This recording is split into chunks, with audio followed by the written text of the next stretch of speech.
Well, here we are. Judgment Day came. Judgment Day went. Kind of like the Pac-12. Come and gone. You are Locked On Pac-12, your daily podcast on the Pac-12 Conference. It's the Locked On Podcast Network, your team every day.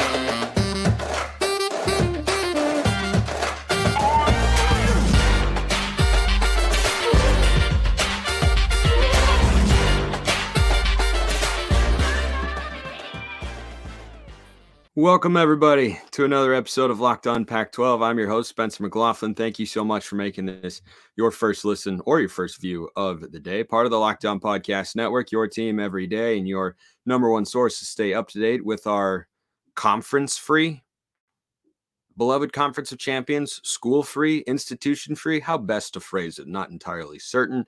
Like, comment, subscribe, rate, review, please, and thank you wherever you listen to or watch the show. Bonus episode of the show today. I'm supposed to be on vacation. I cannot be on vacation with this story taking place. I have so many thoughts. I'm going to try and condense them into as small a show as I can. I'm not my usual setup. I hope I sound and look well enough for you all to see and hear. Where I am doing the show from specifically, irrelevant. What is relevant is that Oregon and Washington are going to the Big Ten. The Pac-12 implosion is happening as I record this show. Utah and Arizona State are going to apply for membership. Arizona's already been cleared.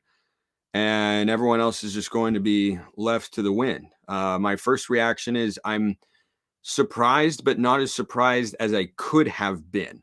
Now, I have long held the belief and have talked on this show how the Big Ten can tank the Pac-12 anytime they want. And guess what? They decided that they wanted to, and so they did.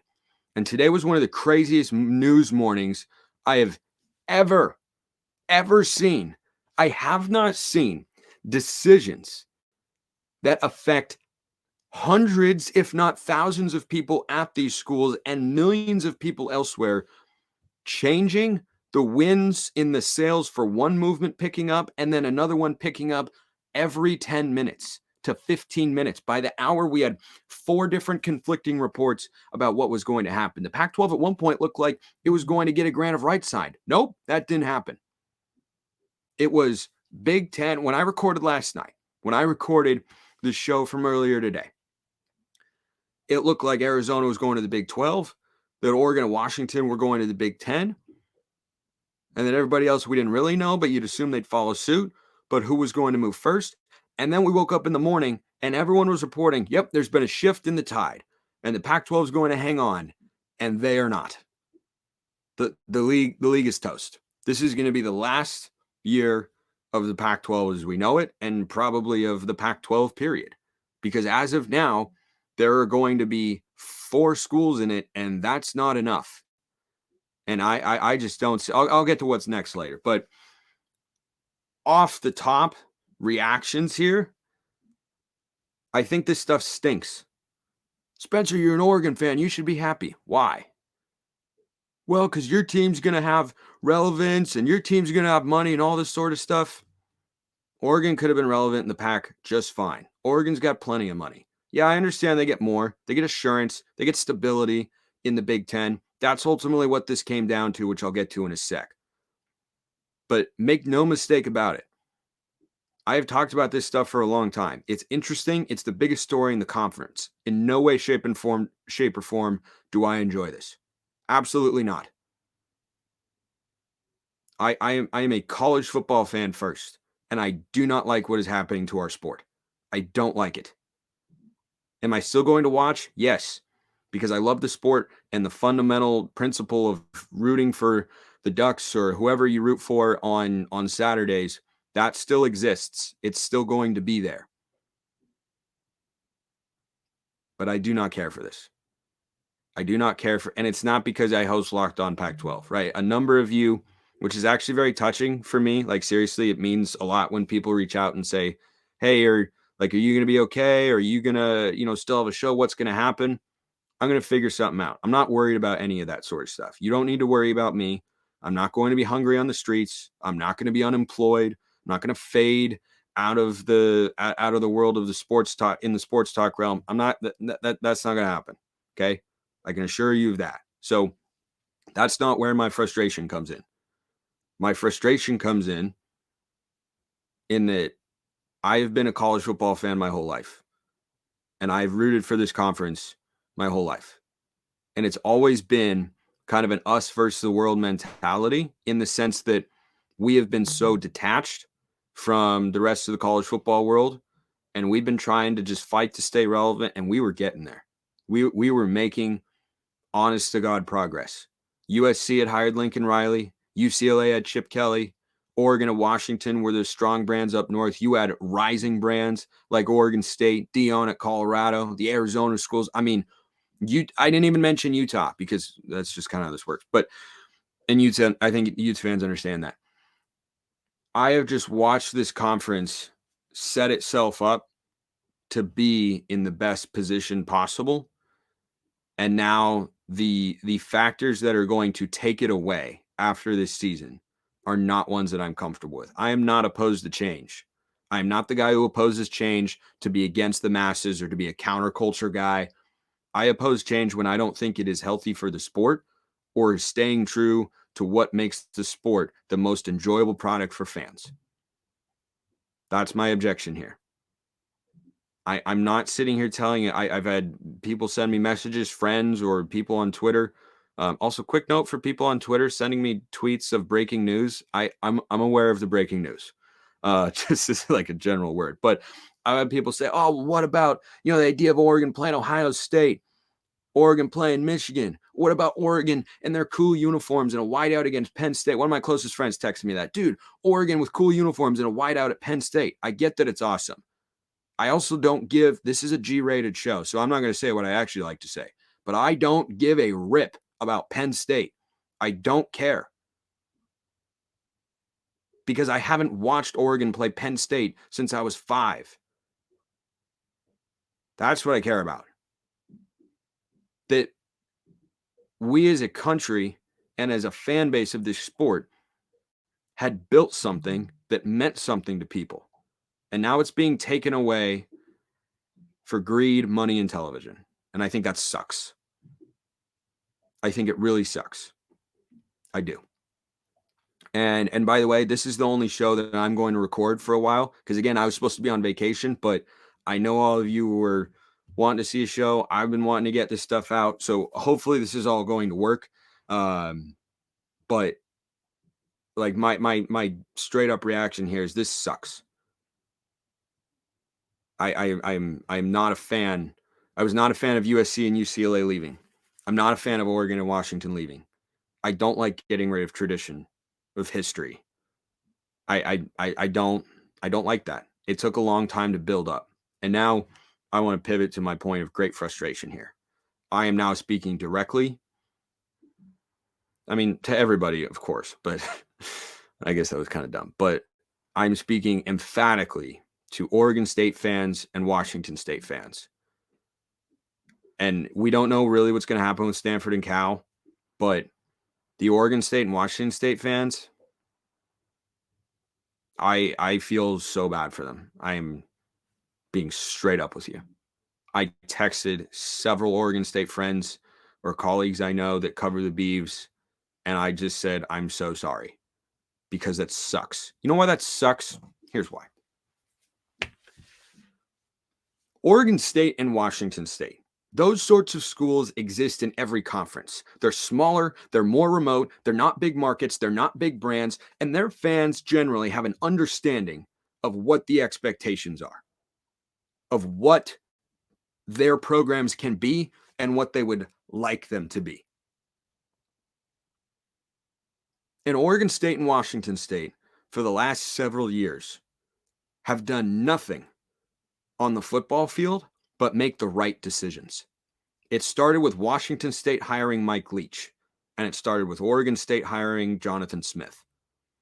All they have done is gone out and made the right hires, made investments in their program, navigated the NIL and portal space as best they can, set themselves up to continue to succeed.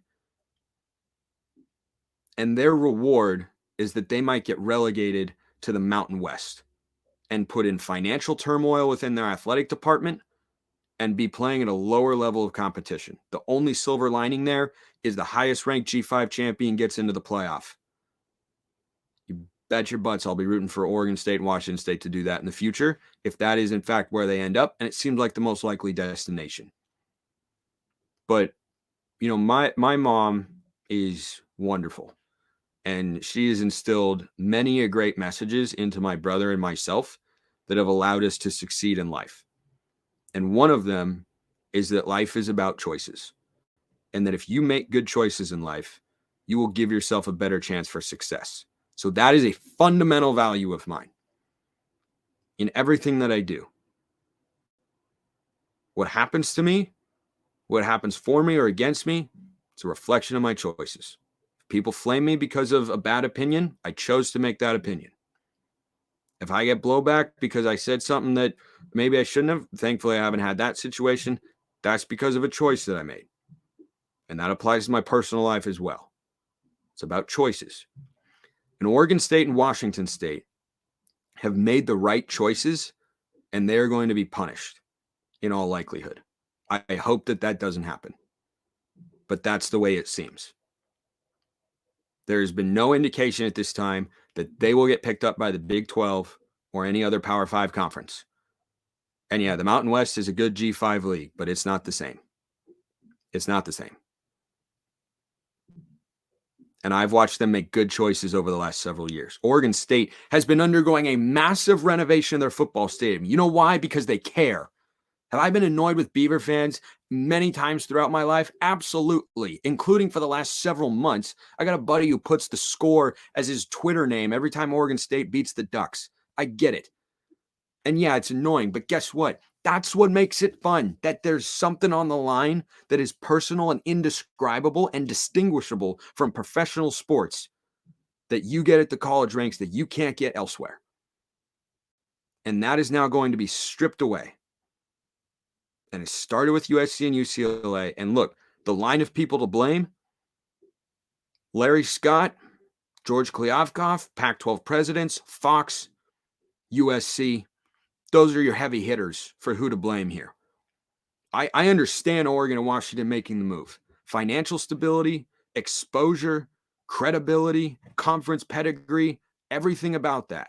I understand them making that move and that they felt forced into that situation, like Colorado felt forced to go to the Big 12. It's been Pac-12 mismanagement and ineptitude for the last 15 years. Bad decision after bad decision. It has spanned both commissioners, but boy, it started with Larry Scott. There was a quote, Mike Varell, who I think works for the Seattle Times, was talking to a Washington State senator who said that, boy, the world is changing out here on the West Coast as we know it, and all started with that loser that they hired back in the day. It's an amazing quote. But I don't like when programs do what they should and everything they can, especially when you're programs that have to do more with less and who are not a power broker in the league. And all they're doing is making the most of it, making the best of it, making the right hires, making investments, caring, their fans showing up, the donors and boosters they do have showing up and supporting the programs and the student athletes. I hate that, man. I hate that so much. I'm not going to boycott college football. I'll tell you that right now. I'm not going to do it. But am I going to watch it and think, I wish it could go back to the way it was every single day starting September 2024, once this all becomes finalized? I think it stinks. As for Stanford and Cal, unclear as to what's going to happen there. If the Big Ten decides they want to go to 20, Stanford can be an option. It seems like if only one were to get plucked for a Power 5, it'd be Stanford over Cal. But I mean, their two futures up in the air. Maybe they'd be okay going to the Mountain West. Maybe they go independent. Maybe they end up in the Big Ten. I don't know. I don't think they've got great futures there, but I feel for them and the fans who care about those programs.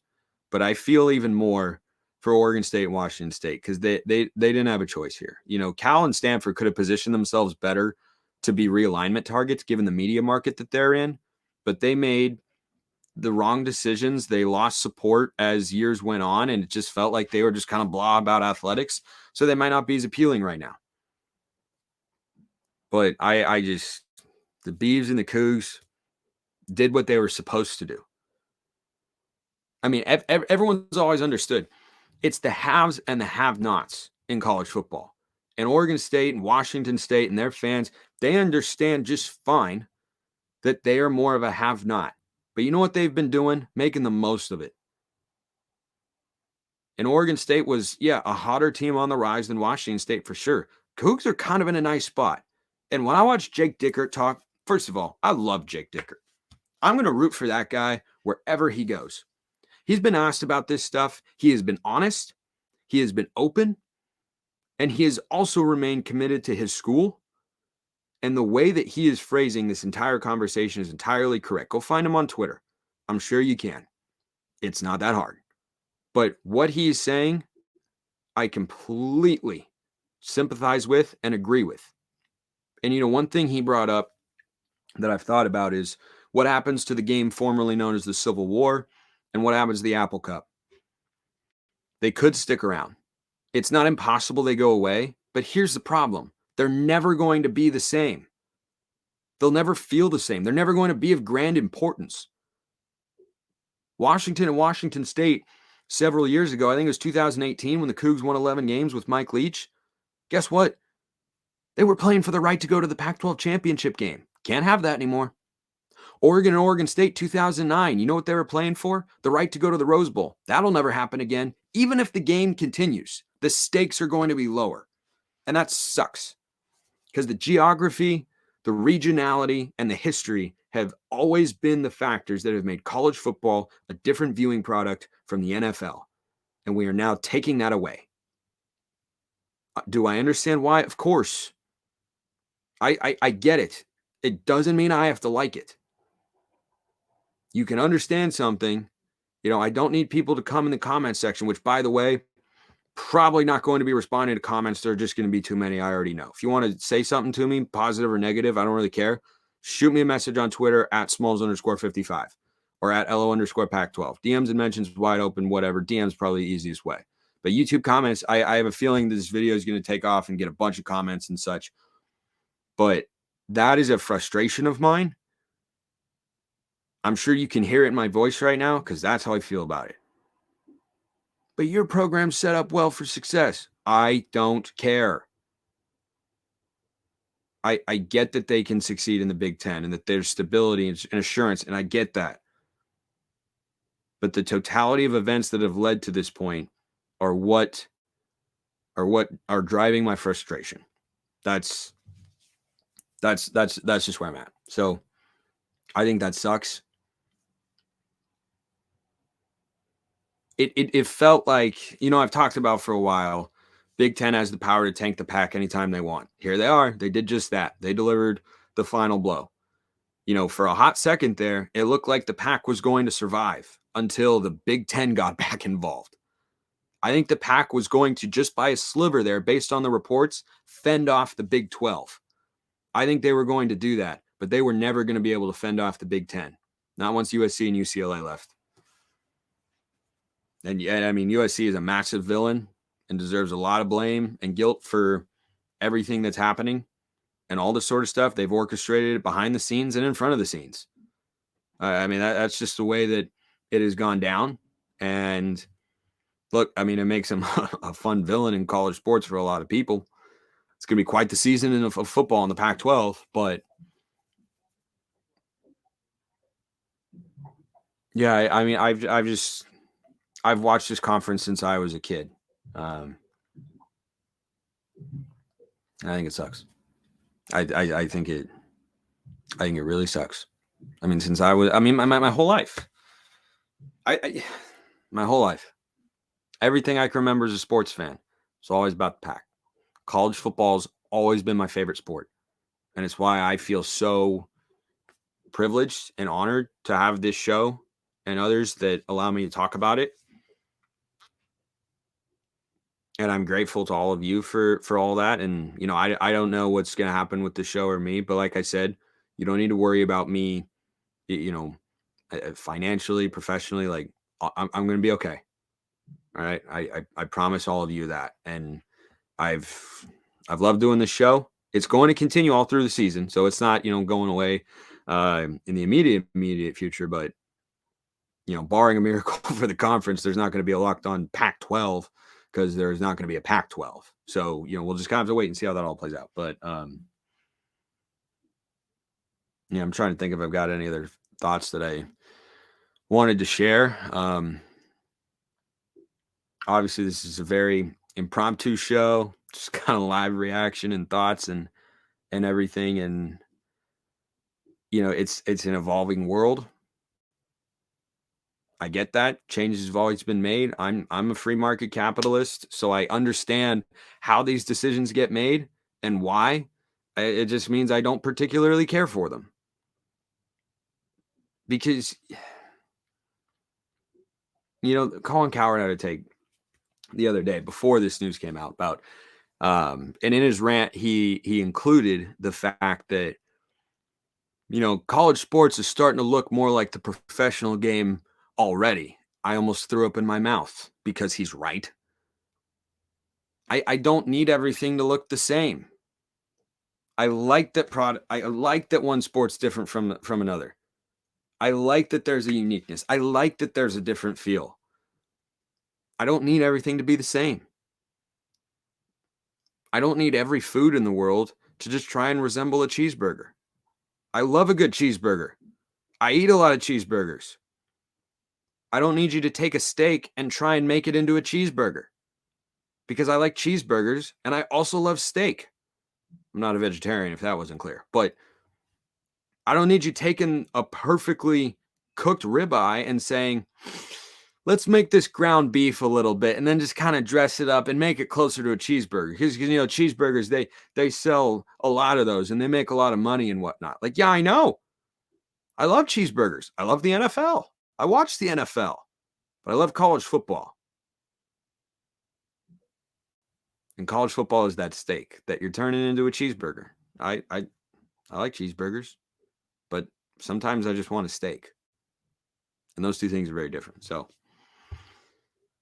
Stanford and Cal, I don't know.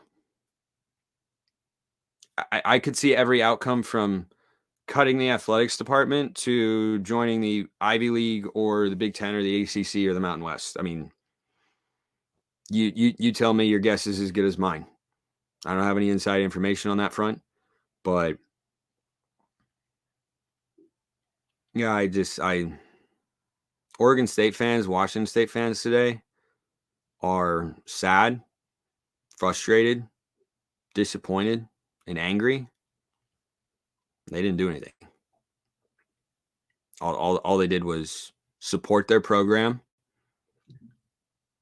ask to make the right hires, which they have, everything that you would want them to do to succeed and be competitive, and try to put together those every now and then magical seasons where they're, a legitimate contender in one way or another.